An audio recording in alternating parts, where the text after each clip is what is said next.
Hey, what's up? Royo has got to be one of the best artists of our time. Not just one of the best fantasy artists of our time, but the best artists in general of our time. And I'm not talking about the modern artists or the abstract artists. I mean, if you like those, you like those. If you don't like them, you don't like them. You know what I mean? Well, I'm talking about real art. I'm talking about fantasy art, and I'm talking about art like this. So this is a Royo Subversive Beauty art book, and it's got a lot of his work. I've covered some of Royo's other art books and other work, but there's a lot of original stuff in here that's just in here, and it's sort of like art that you really won't get anywhere else, because he doesn't like double his artworks. He doesn't like put his artwork in multiple books. He'll never I haven't seen him take a book out and make a book and put some artwork and then make another book and put the same artwork in there. It's always different, it's always new, it's always amazing, and it's always Royo. So let me just show you some of the work that's in here because it's really, really cool. And just a couple of pages. Now I'm gonna show you some of the stuff in here and some of Royo's style and how he kind of does everything and whatever. And this one's called Subversive Beauty, so that's pretty cool. And just some of the work is really, really phenomenal, really amazing, just like that. And really, really cool. And this takes 2 pages to show the painting. Even though the painting kind of ends here, you could have kind of ended the painting there, but you didn't. You continued it because the sword, you got to put the sword in the painting, right? You got some amazing work. And this is also under here, you can see where it says heavy metal, and here also heavy metal, and then the back heavy metal. So heavy metal. And I think that that's maybe heavy metal produced this book, because he's done a lot of work for heavy metal, but it actually says heavy metal on the book. So they must have had something to do with publishing this work. And I'll just show you some really, really quick stuff. Some amazing work. Here's one piece, which is girl and monster kind of thing going on, which is pretty cool. And you got an actual drawing, a line work drawing. This one's called Nosferatu's Kiss, and you know that because it says it here, and it's got a little bit of an area here, where people are, where he actually kind of explains the work and explains the piece and tells a little bit of a story behind it. So he's somewhat, he's mostly artist, but he does tell little stories behind his work. I'll show you some more stuff here. Amazing, amazing work. As you can see, every time he draws a sword, it's always got this white light reflecting off of it and kind of surrounding it, haloing it, you know what I mean? Sort of like that. And then you've got this, the pommel of the sword, and you've got the girl in her pose and stuff like that. And then you'll see here also, you've got the same thing. And this is just line work. So it's amazing, how he just starts off with a little line drawing like this, and then it just becomes a full-on piece. And this has got the light, the dark, and a limited palette. It's just got dark umbers and very, very bright white lights. Really nice stuff. And then there's this is also pretty cool. Sometimes he'll use red, and you can see the same thing, white, umber, and then some parts are just white. It's so bright that it doesn't even have any color. It's just light, white, bright, And so you've got this stuff, and then you've got these awesome little tattoos and face paintings and jewels and stuff like that, and the jewels on the sword and the jewels in her hair and stuff like that. And then you've got sort of that happening on the other side, which is just just the painting, just the girl's eyes, her mouth. The nose is even implied. He doesn't even draw the entire nose. He just does the bottom piece, which is don't look at everything. Just look at what's important in the, because you don't need the rest of the nose. It doesn't have to be there. You don't need the rest of the lips. It's fine the way it is. It's perfect the way it is, right? And so in this one, you've got Urano's Drops is what it's called. That's pretty cool. And it's nice. I really do like it when there's some story behind the artwork, right? because it looks like the artwork looks like it's telling a story. So why not like write a paragraph or write some kind of story, like, you know, for the artwork and stuff like that. Amazing work. You've got like the sword, you've got her wings, and also the red, you know, at the same time. So that's really cool. And then you got like sort of like the entire painting, and you've got like the actual line drawing here, which is really cool. Some more work here. You've got like, here's another one. This looks like this is pretty much an action shot, and it's not just an action shot because the sword seems to be like moving, but it's also her stance. People don't stand relaxed and hang out when their like stance is like that. When their arm is that way and one leg is there and one leg is there, they're moving. You know, so she's stretching out and then she's like swinging her sword, you know, perfect, like, and it conveys action. You've got the sword in the back. You've got the foreshortening. You can hardly see the back arm, but the front arm is like the front arm. It's like right there, basically. And then you've got like, there's a different painting and whatever, but this is more of like she's just standing there and stuff like that. But this is actually really cool. And then you got like some interesting stuff. Let me see what else. And then you got like this girl here. Cool. She's got the moon in the back, which is really a common motif with Royo. He's got moons in the back a lot of the time. The swords, they're just like hold, you know, kind of like it's on her back. She's holding him. She's got her, you know, dressed in just black, you know, stuff and whatever, and a little bit of a detail on here. What's interesting about like the line work is the detail is different. So you kind of see detail about the story in the line work that's different than the detail that's in the painting. And then you've got like the explanation, daughter of the moon. So that's why she has the moon behind her and stuff. So that's pretty cool. And in the little explanations, it's like light coexisted with darkness in distant Persia and stuff like that. So that's actually pretty cool.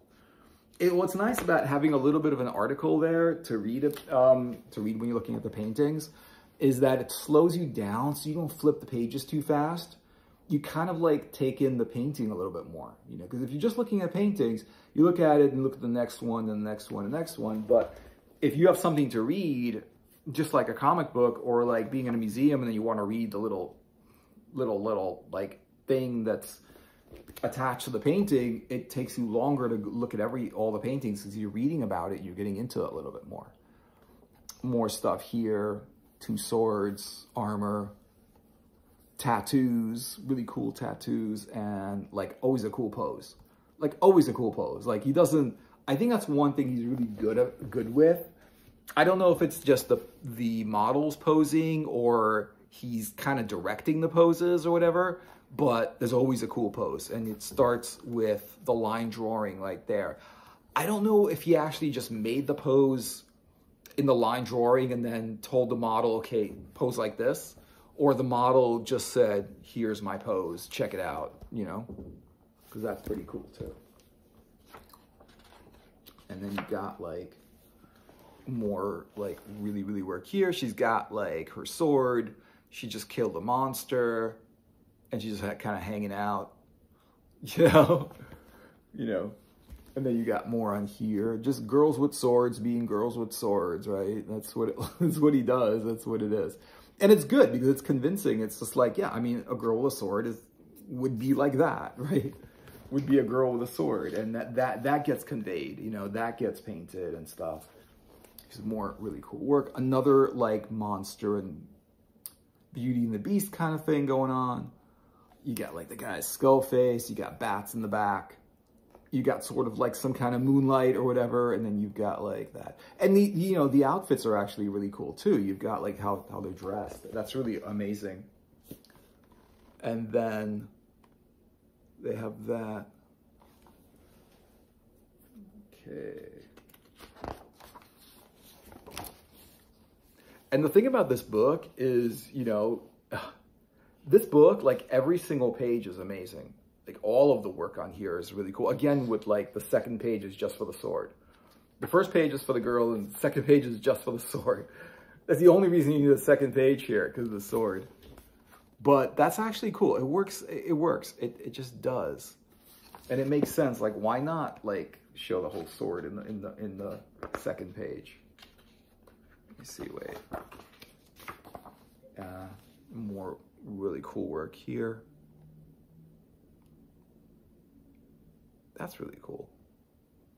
Just the whole pose and everything, just the whole, you know, and just all the fantasy elements are there, right? I mean, it's a lot different with this. This is, I think, full-on fantasy art and not so much pinup, because you could say, oh, it's pinup, but it's not pinup. It's just too fantasy to be pinup. I think, you know, pinup could be like fantasy's cousin, but, you know, a lot of pinup has there's nothing fantasy about it. It's just pinup. It's just girl paintings, right? Or this is like, you got the sword, you got armor, you've got like weird backgrounds and lights and things like that. Look at her hair. I think this one's called, this is interesting. This one's called The Albino Princess, which is another, I guess, a little bit of an ode to Elric. You know, the albino Elric, the Elric saga, Elric of Mondibone. You know, sort of like anytime I see like an albino with a sword and armor, it's just like, yeah, it's like Elric. All of the fantasy artists, like, you know, Michael Whelan and stuff like that, they all did Elric art. I've never actually seen Royo do an Elric painting, but yeah, he did the Albino Princess, which is close enough. You've got that going on, and then you got that going on, which is like really cool. And then you've got a little bit of a like article on the back. It's just showing what it is. Here's some more really cool work. And you can see like the bottom of the sword is just shining, you know? And how many swords does she have? She's got one. She's got like 4 swords, like 3 on her back and 1 in her hand. And I see that? In case like you drop 3, well, you've got a 4th sword. I mean, do you expect to drop your swords if you have that many swords? Well, if I drop 3 swords, I'll still have a 4th, you know? Dropping 1 sword is easy. That's pretty cool. You got like that going on. And what's nice about this sword is it's got like a demon, like a dragon on it, a dragon sword. And then it like reflects. And then the dragon in the back. I just noticed it. I didn't even notice it with the white eye. And the limited palette. I mean, it does, I would say that, I mean, that's like limited palette mastery. It's very, very hard to draw without color. If you're going to do a full color painting and not use a full palette, it's hard to do. This is sort of like, that's why I think his line work, his pencil work is so good. Because he's just using white and black, basically. Not black, but he's definitely using white. You know, he's definitely using skin tones. And he's definitely using like metallics, which is just like the way the light is just shining off this. You can tell it's like a shiny metal, right? Some spots of color here and there, but you know, it's just enough to convey the painting. And the thing is, he doesn't need more color. He's got enough. He's doing like really, really good with what he has. Some amazing work. He's like more in some kind of a, I don't know what that is, demon boat or something. And you've got the girl with the sword, and then you've got like the other painting with the sword, which is pretty cool. Let me see what we got here. And then you've got that. Very angelic on this one. She's just like angelic. She doesn't just have a wings. She's kind of looking down, like that little bit of a looking down, you know, angel looking down at people, you know. But actually she's got a sword and she just cut this monster's head off. You can see that more here in the line work. You see like where she's holding like a monster's head. But still very angelic, you know. Like he must have been an evil monster. And you got like that going on. That's really cool. One side is totally black, one side is totally light, and then this side, the moon is just in the back. Just a great contrast. You know, a great, like, amazing, amazing work. Here, this is cool. Sometimes you get red, or like a sort of like an orange, like a hot orange maybe. And she's got like sort of guns here, like some kind of like blasters or whatever, right? And then you've got the painting in the background, just like the line work. This one's called Tisiphone's Sewing, which I don't know what that is.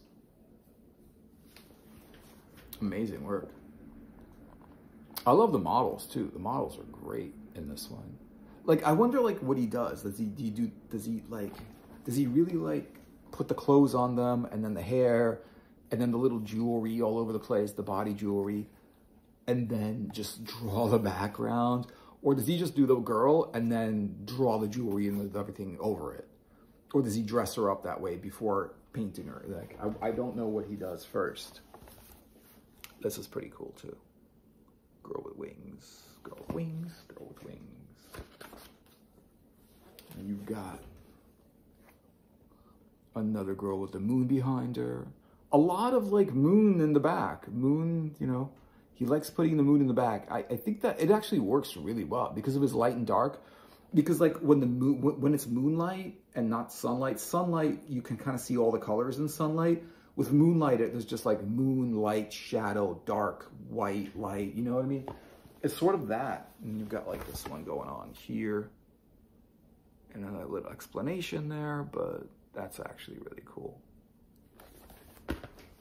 Now, it's not easy to go from this to a full-on painting, you know? And it's not easy to be able to do both. Because some people can do paintings but not drawings, and some people can do drawings but not paintings. You can see more of this one going on. Fantastic work here. Really amazing stuff. And then the next one here. That's kind of cool. It's pretty cool. And what's interesting about this one is the colors really don't do anything. Here's some yellow, here's some red. They're in the background. They're just like, it feels like it would have been better without the colors. Like he's just do the light, do the dark. You could put a splash of color if you want, but it's not going to improve anything because the light and dark is already perfect. You know? And then there's that, which is cool. And that makes a lot more sense. You could see like, okay, the yellow is coming out of the sword. The red is on her cloak. And everything else is still light and dark. You kind of have the moon back there. You've got a castle, rocks, water. Really cool stuff. And you've got like some amazing work. More like women with monsters motif. And I mean, you can see she likes the monster, right? She wouldn't pose with a monster like that if she didn't like the monster, but she likes the monster. And the monster just has this like metal mask on. And then you got like, more of that. That's cool. An actual line drawing of the monster. And then you've got like the two of them. That is pretty cool. Because when they did like they did like some animated like Beauty and the Beast, but they made the Beast like, he doesn't look like grotesque. He just looked like a, you know, Disney the Beast, you know. He didn't really look like an actual beast. He was just like, oh, bear, you know, kind of person, whatever. He looked like a big bear, you know, sort of, I don't even know. You know, like, he didn't look like a beast. He just looked like a big animal or something, you know, not really a beast. He wasn't grotesque or anything. That's, you know, he was just big and he had like teeth and claws. Yeah. Didn't look demonic. And then you got that going on, which is pretty cool. Goddess Ama no Uzumi and Dawn. More like work here. That's actually the cover of the book. which is really nice. And then you can see like, that's the drawing of it, which is pretty cool. Wow, ritual. That's pretty cool. There's that. Let's see what I could show here. Okay. More cool work. Now, the thing is, I don't usually like just sort of like, you know, not fully colored, fully rendered, colored paintings. But this, I think, is just masterfully done. Like, you don't need color with these paintings. You can just, the way they are is fine. And he put a little yellow in the back, and that's just a touch of yellow for effect. I mean, it has, the whole light and dark is all you really need, you know? And then you've got like the little paint, the little drawing there. Some cool, amazing work.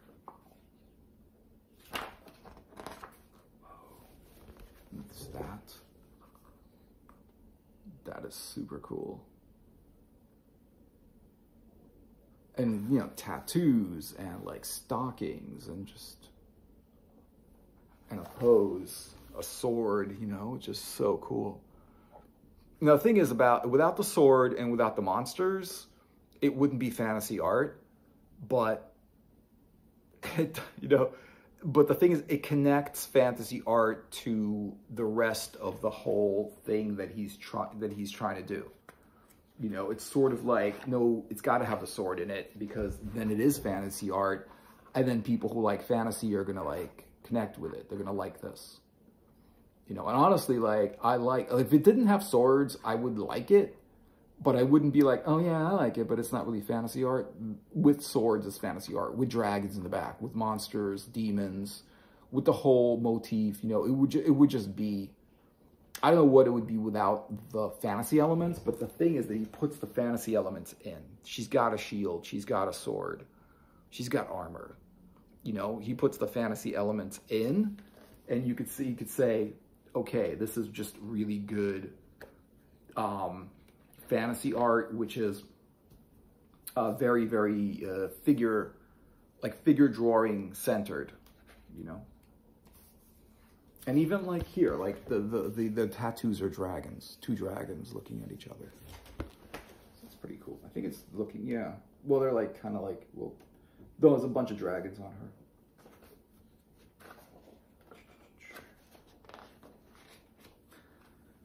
Ooh, it's just a bunch of stuff, biography, bunch of stuff in this one. And in the back, you've got like a little bit of a thing here, and then you've got like a little explanation here.